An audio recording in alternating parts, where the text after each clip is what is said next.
이사벨은 죽어 28번째 시간입니다. 우리는 이사 29장을 통하여 시온산을 위한 하나님의 역사에 대해서 아리엘에 대해서 변론해 보도록 하겠습니다. 본장은 다윗의 왕국은 시온인 하나님께서 함께는 미약한 무리를 통하여 새 시대를 이루는 역사를 뜻했는데요. 심히 미약하고 부족한 단체이기 때문에 멸시받고 천대받고 무시받지만 하나님의 능력의 역사가 와서 하나님은 새 시대를 이루게 된다 이렇게 말씀하셨는데요. 어떻게 하나님의 경륜이 이루어지나 말씀 본론을 보도록 하겠습니다. 1절에서 4절입니다. 슬프다 아리엘이여 아리엘이여 다윗의 진친성읍이여 연문은 저희가 두려우려니와 내가 필경 너 아리엘을 괴롭게 하리니 네가 슬퍼하고 애곡하며 네게 아리엘과 같이 되리라. 내가 너를 사면으로 들러 진을 치며 군대를 너를 띄우며 대를 쌓아 너를 치리니 네가 낮아져서 땅에서 말하며 네 말소리가 나직히 티끌에서 날 것이라. 네 목소리가 신접한 자의 목소리같이 땅에서 나며 네 말소리가 티끌에서 짓거리리라. 새 시대를 이루는 이게 하나님의 역사는 처음에는 하나님의 종을 극도로 미약하게 한다는 것을 말씀하는데요.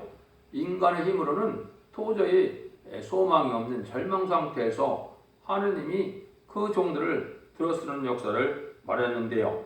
혈경 좋은 시대는 다윗의 왕국인데 이것이 물론 에덴 동산이 복돼서 천년 평화국이 오는 것이요. 그 시대는 아주 즐거운 일이 되기 때문에 여기 연분연절기가 돌아온다 그랬죠.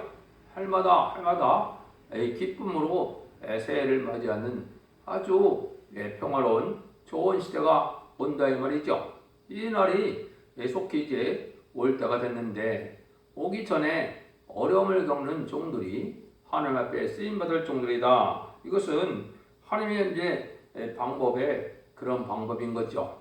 미약하고 부족한 자들을 통하여 강하고 또 큰 자들을 멸망시키는 것이 하나님의 방법이고 또 낮아진 자들도 세상에 교만한 자들을 치게 돼서 심판하는 방법을 하나님의 전지전능하시고 무소불능히 하신 하나님의 역사다 이 말입니다. 그래서 네 목소리가 신접한 자의 목소리와 같다. 네 말소리가 티끌에서 지은 자의 소리와 같다.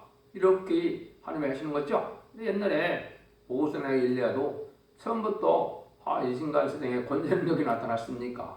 그렇지 않죠. 아주 많은 얼음을 겪고 무시받고 이런 멸시받는 자리에서 하나님을 섬기다가 하나님이 들었을 때는 이제는 선언적인 역사가 임했던 것이죠. 하나님이 그런 방법을 쓴다는 거거든요. 그래서 내가 아리엘과 같다 얘기했는데 하나님의 사자인데 아주 이제 형편없이 낮아져서 어찌할 수 없는 그런 상태의 예루살렘을 뜻하는 건데요. 이것이 하나님이 함께하는 시원한 무리들은 아주 이제 어찌할 수 없는 미약한 상태에서 하나님이 들어쓰는 날이 온다. 이걸 우리에게 알려주는 방법이고 하나님의 방법인 겁니다. 지금 예를 들면은 아주 용공협상 시대가 돼서 난리인데요. 지금 멸공인 사상이 승리한다. 멸공전리가 승리한다. 세상과 타협하지 말고 공산당과 타협하지 말고 신앙 정로로 말씀 앞에 순종해야만 복을 받게 되고 새 시대 간다 그러면 누가 이걸 쉽게 믿어지겠습니까? 그러니까 그런 결과를 이제는 나중에는 하나님의 선언적인 역사가 임할 때 그때나 알지 미리는 세상 사람들은 이제 알아보지 못한다. 이것을 이제 미가서 5장 1절 1절에서 3절에도 이런 말씀 쓰다가 했거든요. 딸 군대에 너는 때를 모을저다. 그들이 우리를 엿었으나 막대기로 이스라엘의 재판자의 뺨을 치르다. 베들레헴아 에브라다야 너는 유다 족속에서 작을지라도 이스라엘 백성자가 네게서 나올 것이라. 그의 근본은 쌍고의 대천이라. 예수 그리스도가 베들레헴에서 탄생하는 것을 얘기했는데 역시 뭐라 그럽니까? 이제 이스라엘 재판자의 판자의 뺨을 치르다 그랬죠. 많은 대적의 무리가 나서 아주 핍박하고 멸시하고 주님도 하나님 아들 오셨지만 얼마나 조롱과 멸시를 많이 받았습니까? 그래서 나중에는 가시면령을 쓰고 상에 찔림을 받고 조롱 멸시 속에서 십자가에 들어왔던 일이 있었죠. 그런 거랑 마찬가지로 이제 하나님이 대적의 세력은 강하게 하고 하나님 쓰신 세력은 이렇게 미약하게 해서 합당치 않은 자들을 멸망시키는 방법이 역사적으로 하나님이 하시는 방법이다. 이렇게 볼 수가 있겠죠. 그래서 택한 자의 눈물을 보고 역사하기 때문에 이제 하나님을 바라보고 어찌할 수 없는 환경 속에서 하나님 앞에 이제 낮은 막한 목소리로 이러한 속삭이는 정도의 기도를 할 수밖에 없는 때에 하나님이 응답하신다. 이걸 우리가 알 수가 있죠. 시편 114편 7절에도 제가 산기도를 하다가 이 응답을 받았는데요. 가난한 자를 진토에서 일으키시며 궁핍한 자를 거룩한 무덤에서 드시사 그랬죠. 가난한 자를 진토에서 일으키고 궁핍한 자를 거룩한 무덤에서 일으킨다. 거룩한 무덤이가 영어 성경에는 덩으로 되어 있거든요. 그래서 아주 이래 낮은 자리, 비천한 자리에서 하나님은 들어쓰신다. 이걸 얘기한 거죠. 5절입니다. 그럴지라도 내 대적의 무리는 쇠면 특기를 갖겠고 강판자의 무리는 불려가는 겨 같으리니 그 일이 경각간에 갑자기 일 것이다. 무수불 하나님께서 강하게 대적을 일으켰지만 그 강한 대적을 치는 날의 역사는 아주 순식간에 경각간에 이루어서 세상의 강한 대적이 뭐가 같다고요? 티끌과 같다 그랬죠? 이런 하나님의 총론적인 역사가 있을 것입니다. 이것이 이제 한국의 북방환란이 오면 북방환란 속에서 합당처가 멸망이 당하고 이제 하나님의 능력의 역사로 총론적인 역사로 이제 우리가 북진별공평하는 날이 오는데 그때 그 역사를 체험할 것입니다. 마치 모세가 홍해를 가르는 역사처럼 한국에도 말세의 능력을 얻어서 하나님의 능력이 이제 임하는 응답을 받으면 이런 역사가 있을 것입니다. 그래서 하나님은 이게 극도로 미약하게 할 때 갑자기 하나님은 들어쓰는 방법이 하나님의 방법이다. 6절에서 8절입니다. 만군의 여호와께서 병력과 지진과 큰 소리와 희귀바람과 폭풍과 맹렬한 불꽃으로 그들을 징벌하실 것인즉 아리엘 치는 열병의 물이 곧 아리엘과 그 보정을 쳐서 공급케 하는 모든 자는 꿈같이 밤의 환상같이 되리니 줄인 자가 꿈에 먹었을지라도 깨면 그 속은 여전히 비고 목마른 자가 꿈에 마셨으라도 깨면 곤배하며 그 속에 갈증 있는 것 같이 시온산을 치는 열방의 무리와 그와 같을 것이다. 하나님의 진노가 여기 보니까 병력과 치진과 강한 바람과 불꽃같이 대적을 친다 그랬죠. 그래서 하나님의 역사가 나서 대적을 칠 때는 대적이 한때 꿈같던 세상 권세를 다 누리는 것으로 영원한 큰 권세를 누릴 것 같았지만은 다 헛꿈을 꾼 것처럼 깨지고 말 것이다. 이런 것은 이제 하나님이 하시는 방법이다 이 말이죠. 그래서 능력과 권세가 올 때는 하늘 권세, 땅의 권세를 갖고 오기 때문에 세상의 권세 능력으로는 당할 수 없는 그런 역사가 된다. 그래서 하나님이 이제는 모든 무리들을 멸망시킬 때 강한 대적은 이 잠잠 쓰러지는 역사가 올 것이다. 그래서 잠잠에 하나님을 바라보는 자들이 승리할 것을 말씀했는데요. 9절에서 12절입니다. 너희는 놀라고 놀라라. 너희는 소경이 되고 소경이 되라. 그들의 취함이 포도로 인함이 아니라 그들의 빗들거림이 독주로 인함이 아니라 대저 여호와께서 깊이 잠들게 하는 신을 너에게 부어주시니 주었사. 너희 눈을 감기셨으니 눈은 선지자요 너희 머리는 덮으셨음이니 머리는 선견자라. 그러므로 모든 묵시가 너에게 마치 동안책의 말이라. 그것을 유식한 자에게 주며 이르기를 그들에게 청하노니 이를 읽으라면 대답하기를 봉하였으니 못하게 노라 할 것이요 또 무식한 자에 주며 이르기를 그들에게 청하노니 이를 읽으라 하면 대답하기를 나는 무식하다 할 것이니라. 이렇게 놀라운 하나님이 하신다는 것이죠. 소경이 되고 이기머리가 되는데 하나님 깊게 잠들가는 신의 역사다 이렇게 얘기했죠. 특히 여러분들이 쉽게 하는 이 변론을 듣지만은 일반자들이 목회자나 이런 사람들이 예언서 계시록을 이거를 본문을 쉽게 해석할 수 있습니까? 알 수 없거든요. 이것은 하나님의 신의 능력으로 하나님의 지혜 총명이 와서 하나님의 신의 능력으로 되는 것이지 인간의 지식과 인간의 학문으로 되는 것이 아니거든요. 그래서 여기 보면 다 모르겠다, 봉안책이다, 무식해서 모르겠다 이런 되는 거죠. 근데 하나님이 그 일들이 깊이 잠들게 하는 신이다. 이것은 합당치 않기 때문에 소경이 되고 기모리가 된다 이 말씀이거든요. 여러분들이 이런 역사가 하나님 앞에 있을 수 있는 방법이죠. 그래서 세상에는 뭐 박사학위나 뭐 그런 석사나 이런 것들이 몇 개씩 있어야 인정해 줄 만한 지식이라고 하는데 그런 자들은 아무것도 모르게 된다 이 말이거든요. 이걸 이제 성경에 몇 군데 이런 말씀을 하셨죠. 거기에 보면 이사야 이제 42장 18절에 22절에 보면 너희들이 기목이고 소경인데 누가 그랬다는 겁니까? 하나님의 종이고 하나님의 사자가 그랬다는 것이죠. 이걸 말은 뭡니까? 인간 중말에 죽지 않고 새치다가고 죽지 않고 변화승천하는 말세의 복음의 아름다운 것을 전할 때 되면 이것을 전혀 받아들이지 않으니까 소경과 기머리가 된다 이 말이죠. 이게 소경과 기머리가 된 것이 지금 누굽니까? 아까 성전자 선지자 하려는데 이것은 지금 목회자고 교권 지도자들이 소경과 기머리가 된 것입니다. 이것이 한 번 더 있게 되는데 이거는 마지막 신판의 사람들의 변호를 전할 때 순종차고 이 완악하고 강팍한 자들이 아주 탐욕이 심한 자들이 뭐가 같이 된다고요? 벙어리 개같이 된다. 이렇게 말씀하셨거든요. 이사야 59장 9절 12절에 보면 들의 짐승이라 살림 중에 짐승이라 다 와서 삼키라. 그 파수꾼들은 소경요 다 무지하며 벙어리 개라 등이 짖지 못하며 다 꿈꾸는 자요 누운 자요 잠자리를 좋아하는 자라. 자니 이 개들은 탐욕이 심하여 족한 줄을 알지 못하는 자요 그들은 몰각한 목자라. 다 자기 길로 들어가며 어디 있든지 있는 자이든지 자기 이만 도모하며 피차리기를 오라 우리가 내가 포도주를 가져오리라. 우리가 포도주를 독주를 잔뜩 먹자. 내일도 오늘같이 또 크게 넘치려 하느니라. 이사 56장 9절 10절 이렇게 했거든요. 그래서 몰각한 목자라고 그랬죠. 짐승들이 와서 삼킬 때다. 이거는 북방 환란이 와서 음란부패 사치 타락하고 속회되고 부패된 이 기독교인들이나 이 정치지도나 종교지도들이 다 멸망할 때인데요.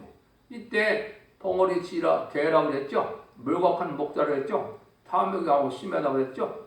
세상을 먹고 살기 위한 그런 목회에다가 세상이 아니란가 나태함 속에 속화되고 못받아서 내일의 멸망을 모르고 현재를 즐기는 것을 만족한 자들은 하나님 앞에 기머리가 소공이 되고 벙어리 개가 되고 때를 알지 못하고 또 신앙 준비를 하지 못해서 심판을 관련하지 않게 죽지 않고 새시다고 죽정과 필요성처는 말세의 복음의 비밀을 마지막 변론의 경고를 듣지 않다가 멸망을 당할 수밖에 없다는 날이 온다 이 말이죠. 그래서 그것이 왜 근본적으로 있게 되느냐 13절 14절에 말씀했거든요. 주께서 가라사대 이 백성아 입으로는 나를 가까이하며 입술로는 나를 존경하나 그 마음은 내게서 멀리 떠났나니 그들이 나의 경외함은 사람의 경험으로 가르침을 받았을 뿐이라. 그러므로 내가 이 백성 중에 귀한 일을 곧 가장 귀하고 가장 귀한 일을 다시 행하리니 그들 중에 지혜자와 지혜자의 지혜가 없어지고 명철자의 총명이 가리워지리라. 그래서 하나님은 이렇게 왜 이런 사람들이 이렇게 지혜와 총명을 거둬가느냐. 이들과 입으로는 하나님을 공경하는 것처럼 되지만 마음이 내게서 멀다 그러죠. 여러분들이 이걸 잘 일상생활도 체험을 하게 되지요. 그래서 여러분들이 젊었을 때 데이트를 하더라도 마음에 있는 사람과 마음에 없는 자의 대화는 교제는 영 틀리죠. 하나님을 섬기는 것도 그렇다 이 말이죠. 마음으로 하나님을 경외해서 하나님과 가까웠게 지나는 자의 예배드리는 태도나 신앙의 생활이라는 천지 차이가 되죠. 그러니까 형식적으로 의식적으로는 하나님을 섬기는 자와 같은데 마음은 멀기 때문에 세상으로 향하고 세상에 부경하나 세상에 속화된 일로 다 마음이 가기 때문에 하나님이 받을 만한 그러한 기도와 예배가 되지 못하는 자들이죠. 이런 자들에게 하나님은 바로 지혜와 명철을 다 하나님이 거둬가니까 아주 어리석은 자들이 된다 이 말이죠. 그 자들이 아까 말씀드린 것처럼 기머리와 소경이 되는데 하나님의 조언과 하나님의 선지자, 하나님의 목자들이 그렇다 이 말이죠. 그러니까 이것이 얼마나 직업적으로 속화된 이런 자들은 하나님 앞에 이런 지혜와 정말을 알지 못하므로 때를 분별하지 못하고 신앙 준비를 하지 못해서 환난과 재난에 책임지고 오실 때 재미들을 맞이하는 그런 신앙 준비를 하지 못하게 된다는 사실을 지금 말씀하신 거다. 그래서 이 자들이 자꾸 사람의 기명으로 가르친다 이 말이죠. 하나님의 말씀을 인간의 지혜와 지식으로 윤리 도덕으로 철학으로 풀려고 들고 있거든요. 여러분들 그렇지 않습니까? 성경을 한 절 읽어놓고는 세상의 온갖 지식과 철학자의 말, 유명한 자의 말, 문학의 말, 뭐 이런 걸 가지고 하나님의 말씀을 풀려고 한다면 참 이거 어리석은 거거든요. 하나님이 가장 싫어하는 설교가 바로 그런 설교인데 세상 사람들은 우리 목사님이 유식하다고 그런 걸 또 좋아하거든요. 아주 그것이 하나님의 방법이 아니거든요. 하나님의 말씀은 하나님의 말씀을 풀어서 진리를 제대로 하나님의 뜻대로 풀어가는 것이 이게 올바른 설교지. 사람의 가르침으로 사람의 지식 중심을 해서 성경을 풀고자 하는 것은 어리석은 자고 알 수 없는 것이다. 여기서 그걸 지금 말씀하는 거거든요.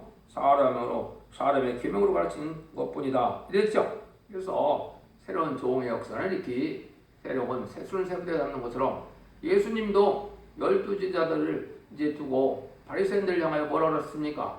아버지요, 저 지혜는 자에게는 숨기고 어린 같은 자에게 나타나는 것이 감사하다. 그 아버지의 뜻이라고 했죠. 그때 당시 대제사장 서기관, 율법사, 장로 이런 사람들에게는 하나님의 비밀을 알지 못하니까 주님이 하나님의 메시아, 하나님의 아들임을 알지 못하게 됐죠. 근데 그건 어리석은 무식한 12 제자들에게는 예수님이 하나님의 아들로 믿어졌거든요.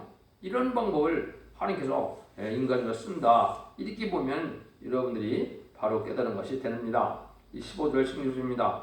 화가 있을 진저 자기의 도물을 여호와께 깊이 숨기려 하는 자여 그 일을 얻은 데서 행하여 이르기를 누가 우리를 보라 누가 우리를 알라니 너의 패렴이 심하도다. 토기장이를 어찌 진흙같이 여기겠으며 지혜를 받은 백원이 어찌 자기를 지은 자에게 대하여 이르기를 그가 나를 짓지 아니하였다 하겠으며 빚을 받은 물건이 자기를 빚은 자에게 대하여 이르기를 그가 총명이 없다 하겠느냐. 이렇게 어두운 짓을 하고 자기의 생각대로 모든 일을 동무한다 말이죠. 하느님이 이제 보지 못하는 것처럼 생각을 하고 자기의 이익과 토물을 자기의 계획을 이루어가려고 그러면 그게 맞습니까? 하나님의 뜻에 하나님의 진리 앞에 순종하는 것이 하나님을 섬기는 방법이지 자기의 생각과 자기 고집으로 자기 욕심을 채우고 자기의 어떤 유익을 해서 일한다면 하나님 앞에는 오히려 범죄하는 일이 되는 것이죠.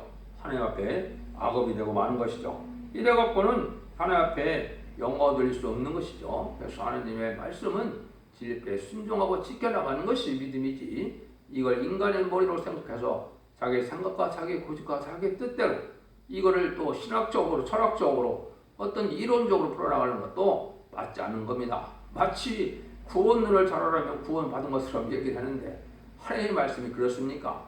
말씀을 지켜 순종하는 자에게 구원도 가고 복도 가는 것이지 무슨 이론을 잘 세워서 이론을 잘 설명하면 그게 마치 구원을 따는 당상처럼 그렇게들 얘기를 하고 있거든요. 어떻게 인간의 이론으로 머리로 나온 지식으로 하나님의 구원이나 하나님의 사랑을 논할 수가 있겠습니까? 하나님은 말씀 그대로 믿고 순종하고 지켜 회개하는 것이 하나님을 올바로 믿는 태도인데 지금 그렇지 않죠? 그런 것을 지금 말씀하신다. 17절 21절입니다. 미구의 레바논의 기름진 밭으로 변하게 하겠으며 기름진 밭이 살림으로 여기게 되지 않겠느냐. 그날의 기모거리가 세계의 말을 들을 것이며 어두고 캄캄한 데서 소경의 눈이 볼 것이며 겸손한 자가 여호와를 인하여 기쁨이 더하겠고 사람 중에 피피한 자가 이새의 거룩한 줄을 인하여 지루가리니 이는 강포한 자가 소멸되었으며 경건한 자가 그쳤으며 제약의 길을 엿보는 자가 끊어졌습니다. 그들은 송새의 사람에게 죄를 입히며 성문에서 판단한 자를 올무로 다투하며 헛된 이루기를 옳게 하느니라. 이건 인간의 지혜의식이 아주 뛰어나서 세상의 권세를 잡고 부경을 누리는 자들이 어리석은 자들이 된다 이 말이죠. 이 세상에 참으로 가난하고 빈핍하더라도 하나님 앞에 진리 앞에 겸손하게 사는 자들이 하나님의 이제 보호를 받고 능력을 받아서 이제 악인의 권세 있고 권력 있는 자들이 멸망당할 때 누가 높임을 받겠습니까? 세상적으로 멸시받고 천대받는 자들이 오히려 하나님의 은혜를 받아서 환난의 사나움으로 하나님의 영광을 보게 된다 이 말이죠. 그러니까 인간의 지혜식으로 아주 교만한 자들은 이제 하나님이 물리칠 때가 온다 이 말이죠. 겸손한 자가 여호와의 기쁨이 넘친다 그랬죠. 그래서 하나님 앞에 첫째 예수님의 덕목이 온유와 겸손이죠. 그 예수님을 믿었다면 온유하고 겸손해야 되는데 진리를 바로 순종하지 않으니까 강박하고 완악하고 이렇게 되죠. 이런 자들은 성령의 열매가 아닙니다. 진리를 순종하면 온유하고 겸손하고 부드럽고 관용이 넘치고 사랑과 희락과 기쁨이 넘침으로 하나님의 참된 백성의 인격이 되고 참된 종의 인격이 되어가는데 이 신앙적으로 세상적으로 아주 높은 지위를 받더라도 완악하고 황폐해지는 것은 뭡니까? 종교생활은 열심히 하는데 진리를 순종하는 것이 없으면 이게 마귀의 역사가 와서 열매가 완악하고 강팍한 자들이 되는 거거든요. 이래서 세상이 인심이 악화된 이런 세상이 지금 된 거거든요. 이것이 바로 하나님 앞에 겸손하지 못한 자들이거든요. 이 겸손은 도덕적인 겸손을 뜻하는 것이 아닙니다. 영적인 겸손이 필요한데 이거는 인간의 수양으로 되는 것이 아니고 진짜 하나님이 원하는 겸손이 되려면은 하나님의 말씀이 지식이 충만하고 또 마음이 깨끗해서 하나님의 은혜가 충만해서 말씀 충만, 성령 충만할 때 하나님 앞에 겸손함을 유지할 수가 있다 이 말입니다. 인간의 지식과 인간의 지혜가 꽉 차서 세상의 지식과 뭐로 대단한 자의 의치 있다고 생각한다면 이거는 겸손한 자의 삶이 되지 못합니다. 여러분들은 진리 앞에 순종하는 것이 이게 겸손하게 된다는 사실을 알고 바로 듣고 바르게 보게 되는 것이 하나님의 은혜다. 이거는 자기 생각과 고집이 없어야 하나님의 성령님이 역사해서 바르게 깨닫고 바르게 고쳐지고 바르게 생각나서 하나님 앞에 합당한 자들이 된다. 이것이 영적 원리거든요. 그래서 성령 충만한 생활을 해야 될 것을 말씀하시는 거죠. 22절 24절입니다. 그러므로 아브라함을 구속하신 여호와께서 야곱 족속에 대하여 말씀하시되 야곱이 이제부터는 부끄러워 아니하겠고 그 얼굴이 이제부터는 실사까지 아닐 것이며 그 자손은 나의 손으로 그 가운데 사는 것을 볼 때 내 이름을 거룩하다 하여 야곱의 거룩한 자를 거룩하다 하며 이스라엘 하나님을 경외할 것이며 마음이 험마든 데도 총명하게 되며 원망하던 데스로 교훈을 받으려 하셨느니라. 그래서 인간 종말에는 이제 당신을 하나님을 믿고 의지하는 자들은 이제 다시는 부끄러움을 당하지 않는다 이 말이죠. 이제 많은 기독교인들이 있지만은 환난과 재난에 누가 이제 부끄러움을 당하는 것입니까? 심판하는 때 인간의 수동 방법으로 환난을 피하려 하지만은 하나님의 능력과 권세가 인간의 수단 방법은 피할 수가 없거든요. 하나님의 절대적인 보호와 인도가 따르는 자들은 하나님을 잘 믿는 자들에서 부끄러움을 당치 않는 것이요. 아무리 격건적으로 상당한 의지가 있다 하더라도 하나님의 보호와 사랑을 받지 못하면 심판하는 날에 멸망을 당하는 것이 수치거든요. 이런 일들이 이루어진다 이 말이거든요. 지금은 참단, 이단, 탈선된 게 이방종은 참 많지만은 심판 환란의 날에 누가 하나님의 보호와 사랑을 받게 되느냐, 누가 하나님의 능력과 역사가 와서 세상에 악한 자들을 심판할 때 심판의 도구로 사용되느냐, 이때 되면 부끄러움을 당하는 자와 부끄러움 당하지 않는 것이 갈려지겠죠. 지금은 뭐 자기들 생각에만 안 맞으면 다 2단이고 3단이고 남을 정죄하기에는 앞선데 하나님 앞에는 그런 자들이 복받는 것이 아니거든요. 여러분들이 겸손해서 하나님을 참으로 믿고 순종하고 하나님을 의지하는 자들이 복받는 의치에 가야 이제 하나님이 겸손한 자들을 이제 높임을 주실 때가 오고 교만하고 이제 세상의 권세 능력으로 교만한 자들을 멸망시킬 때는 그때 부끄러움을 당할 자와 이제는 하나님이 높임을 받을 자와 갈려지게 되는데 여러분들도 신앙생활을 잘 하셔서 오냐고 겸손함으로 진리 앞에 순종함으로 이제는 죽지 않고 세자가고 죽지 않고 변을 성천할 수 있는 이 말세복음의 변론을 듣고 지켜 회개해서 자선만대 복을 받는 그런 종들이 되어야 될 것을 말씀하는 겁니다. 그래서 창세기부터 계시록까지 어떤 신앙 조선이 있는 거냐, 상달되는 호수와 예배를 드리는 자들이고 그렇지 못한 자가 있는 것이죠. 그게 이제 아담과 하와 때부터 이 일이 벌어진 거죠.